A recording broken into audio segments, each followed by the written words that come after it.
عورت کے تین اعضاء، اس کا چہرہ، اس کی دونوں ہتھیلیاں اور اس کے دونوں پاؤں، ان تین اعضاء کے علاوہ جسم کا جو بھی حصہ ہے وہ سارا کا سارا سطر میں شامل ہے۔ نماز کے دوران جو جو کپڑے آپ کے جسم پر موجود ہیں ان تمام کپڑوں کا پاک ہونا نماز کے لیے شرط ہے۔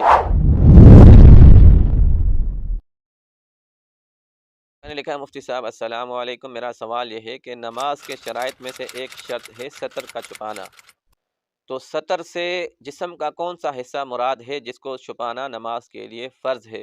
برائے مہربانی رہنمائی فرمائیں۔ دیکھیں، نماز کے فرائض میں سے، نماز کے شرائط میں سے ایک شرط ہے کہ جسم کا جو حصہ سطر میں داخل ہے کم از کم اس حصے کو نماز کے دوران چھپانا فرض ہے۔ اب مرد کا سطر الگ ہے اور عورت کا سطر الگ ہے۔ مرد کا سطر کیا ہے کہ ناف سے لے کر گھٹنوں تک کا جو یہ حصہ ہے کم از کم نماز کے دوران اس حصے کو چھپانا مرد کے لیے فرض ہے۔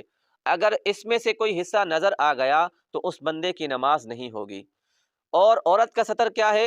عورت کے تین اعضاء، اس کا چہرہ، اس کی دونوں ہتھیلیاں اور اس کے دونوں پاؤں، ان تین اعضاء کے علاوہ جسم کا جو بھی حصہ ہے وہ سارا کا سارا سطر میں شامل ہے، یعنی باقی تمام اعضاء کو چھپانا نماز کے دوران عورت کے لیے فرض ہے۔